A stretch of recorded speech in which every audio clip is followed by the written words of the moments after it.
Hello বন্ধুরা, আশা করি আপনারা সবাই ভালো আছেন। ক্রিয়েট ক্যারিয়ার ফ্রিল্যান্সিংয়ের পক্ষ থেকে অ্যাডোবি ইলাস্ট্রেটরের আরেকটি নতুন পর্বে আপনাদের সবাইকে স্বাগত। বন্ধুরা, আজকে আমরা অ্যাডোবি ইলাস্ট্রেটরে গুরুত্বপূর্ণ 3টা টুলের কাজ শিখব। তাহলে চলুন এই 3টা টুলের কাজ আমরা শিখে ফেলি। বন্ধুরা, আমরা তো সবাই শেপ আঁকতে পারি, কিন্তু শেপগুলো কিন্তু এরকম সাইজ দিয়ে আমরা এখনও শিখিনি।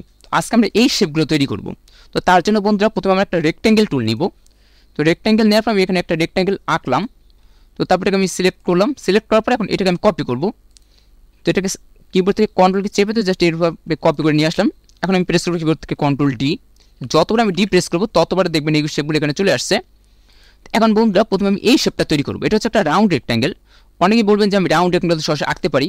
হ্যাঁ বন্ধুরা, চাইলে আমি টুল ব্যবহার করে রাউন্ড রেক্ট্যাঙ্গেল আঁকতে পারবো, কিন্তু এই শেপটা কিন্তু আমি তৈরি করতে পারবো না। তো প্রথমে আমি এই শেপটাকে রাউন্ড রেক্ট্যাঙ্গেলে পরিণত করবো। তো তার জন্য প্রথমে এটাকে সিলেক্ট করবো। সিলেক্ট করার পর যখন আমরা এই শেপটাকে সিলেক্ট করব, তখন দেখবেন এই শেপের এই যে বিন্দু, এর 4টা অ্যাঙ্কার পয়েন্টের পাশে দেখবেন শেপের ভিতরে এরকম একটা বিন্দু রয়েছে। তো এই বিন্দুটা ধরে যদি আমি টান দিই, তাহলে দেখবেন আমাদের এটা কিন্তু রাউন্ড রেক্ট্যাঙ্গেলে পরিণত হবে। আমি চাইলে রাউন্ডের পরিমাণ বাড়াতেও পারি, আবার কমাতেও পারি। তো আমি এটাকে এরকমভাবে রেখে দিচ্ছি। এখন বন্ধুরা আমরা এই শেপটাকে তৈরি করব।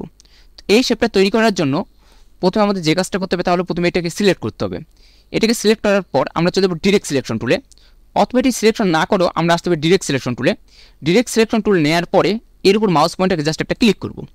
ক্লিক করার পর দেখবেন এটা চারপাশে কিন্তু আবার এরকম চলে আসবে। এরকম 4টা বিন্দু পাবেন। আমরা যেহেতু এই কোণাটা আর এই কোণাটাকে রাউন্ড করব, তো তার জন্য আমি বাকি যে 2টা বিন্দু, অর্থাৎ এই বিন্দু আর এই বিন্দুর এই যে ছোটো বিন্দু দুটো দেখতে পাচ্ছি, এটা কেটে দেবো। তো আমরা শিফটকে চেপে ধরে রেখে জাস্ট এখানে একটা ক্লিক করব, এইখানে একটা ক্লিক করব। তাহলে দেখবেন এই দুটো চলে গেছে। তো এখন বন্ধুরা আমরা এইখান থেকে ধরে যদি টান দিই, তাহলে দেখবেন এই 2টা কোণা কিন্তু রোটেট হয়ে গেছে। তাহলে দেখবেন এই 2টা কোণা কিন্তু রাউন্ড হয়ে গেছে। এখন বন্ধুরা আমরা এই শেপটিকে তৈরি করব। তো তার জন্য এটার উপর মাউস পয়েন্টটাকে জাস্ট একটা ক্লিক করব। ক্লিক করার পর বন্ধুরা দেখতে পাচ্ছেন এটা কিন্তু সিলেক্ট হয়ে গেল।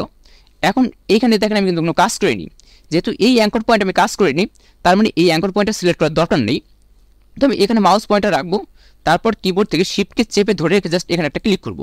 তাহলে দেখবেন এটা কিন্তু আনসিলেক্ট হয়ে যাবে, আর বাকি যে 3টি কোণা রয়েছে এই 3টে কোণা সিলেক্ট অবস্থায় থাকবে। তো এখন যদি আমি এইখান থেকে মাউস পয়েন্ট এখানে রেখে যদি টান দিই, তাহলে তো এটা কিন্তু রাউন্ড হয়ে গেছে। তো এইভাবে চাইলে কিন্তু আমরা এই শেপটা তৈরি করতে পারি। এখন এই শেপটা আমি তৈরি করব। তো তার জন্য এটার উপর মাউস পয়েন্টটাকে একটা ক্লিক করব। ক্লিক করে এটা সিলেক্ট করব। সিলেক্ট করার পর এই বিন্দু, তো আমরা এই একটা বিন্দুকে সিলেক্ট করব। এখন বন্ধুরা আমরা এই শেপটিকে তৈরি করব। এই শেপটিকে তৈরি করার জন্য এর উপর মাউস পয়েন্টটা নিয়ে আসবো। তারপর এখন দেখেন এই শেপের কিন্তু জাস্ট এই একটা বিন্দু রাউন্ড, আর বাকি যে কোণাগুলো রয়েছে এই কোণাগুলো কিন্তু রাউন্ড নয়। তার মানে আমাকে একটা বিন্দু সিলেক্ট করতে হবে। এখানে মাউস পয়েন্টার আনবো, তারপর কিবোর্ড থেকে শিফটকে চেপে জাস্ট একটা ক্লিক করব। ক্লিক করলে দেখবেন এটা সিলেক্ট হয়ে গেছে। এটা সিলেক্ট করার পর জাস্ট এইভাবে ধরে টান দিবেন, তাহলে দেখবেন এর কোণাটা কিন্তু রাউন্ড হয়ে গেছে। এখন বন্ধুরা আমরা এই শেপটি তৈরি করব। এই শেপটি তৈরি করার জন্য এইখানে আমরা চলে আসবো, জাস্ট একটা ক্লিক করব। একটা ক্লিক করার পর এইখান থেকে আমরা টান দিয়ে জাস্ট এইভাবে ছেড়ে দিব। আবার এইখান থেকে সিলেক্ট করে কিন্তু আমরা এখানে এনে ছেড়ে দিতে পারি এটাকে। আবার চাইলে আমি অন্যরকমভাবে যেগুলো জায়গায় রাখতে পারি। তো এইরকমভাবে বন্ধুরা আমরা এই শেপগুলোকে কিন্তু তৈরি করতে পারি। আশা করি ডিরেক্ট সিলেকশন টুলের কাজটা আপনারা ভালোভাবে বুঝতে পারছেন। এখন আমরা যে টুলটি শিখব, এই টুলটির নাম হচ্ছে রোটেট টুল। তাহলে চলুন কথা না বাড়িয়ে রোটেট টুলের কাজটা শিখে ফেলা যাক। বন্ধুরা, তো প্রথমে আমি একটা রেক্ট্যাঙ্গেল নিচ্ছি। রেক্ট্যাঙ্গেলটা আমি একটু ছোটো করে নিয়ে নিচ্ছি। এটা হচ্ছে আমাদের রেক্ট্যাঙ্গেল। এখন বন্ধু আমরা রোটেট টুল নিব। এই যে আপনারা টুলটা দেখতে পাচ্ছেন, এইটাকে বলা হয় রোটেট টুল। এই রোটেট টুল দিয়ে এটাকে জাস্ট ঘোরানো হবে। তো আমরা এটাকে জাস্ট কাজে দেখাই, তাহলে আপনি ভালো বুঝতে পারেন প্র্যাকটিক্যালি। তো এটাকে নিলাম। রোটেট টুল নেওয়ার পর আমরা এখানে চলে আসবো। তখন এইখান থেকে আমি চাই কেন্দ্রটা থাকবে। তো তার জন্য এখানে মাউস পয়েন্টার রাখবো। তারপর কিবোর্ড থেকে অল্টার কি চেপে ধরে রেখে মাউসের লেফট ডটে জাস্ট একটা ক্লিক করব। তাহলে দেখবেন সাথে সাথে এরকম চলে আসছে। তো স্বাভাবিকভাবে এখানে শূন্য দেওয়া থাকে। তো এখানে 60 আছে। আপনি যত ডিগ্রিতে রোটেট করতে চান তত এখানে লিখবেন। তো আমি এখানে লিখে দিচ্ছি 30।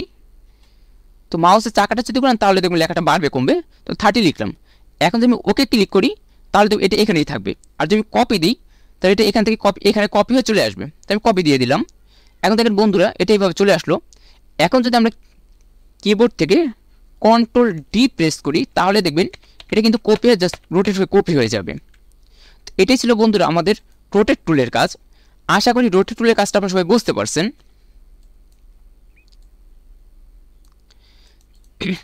এখন বন্ধুরা আমি গুরুত্বপূর্ণ আরেকটা টুলের ব্যবহার আপনাদের এখন শেখাবো। এটি হচ্ছে আমাদের আজকের পর্বের শেষ টুল। তো তার জন্য আমি আরেকটা রেক্ট্যাঙ্গেল নিলাম। এখন বন্ধুরা এই যে আপনার টুলটা দেখতে পাচ্ছেন, এই টুলটির নাম হচ্ছে ফ্রি ট্রান্সফর্ম টুল। তো প্রথমে আমি ফ্রি ট্রান্সফর্ম টুলে চলে আসবো, জাস্ট একটা ক্লিক করবো। এখানে ক্লিক করার সাথে সাথে দেখবেন এরকম চলে আসছে। এখান থেকে যে 4টা টুল আমরা দেখতে পাচ্ছি, এই 4টা টুলের মধ্যে 3টা টুলের ব্যবহার আমাদের জানার কোনো দরকার নেই, শুধুমাত্র একটা টুলের ব্যবহার আমাদের জানতে হবে, সেটা হচ্ছে 3 নম্বর টুল।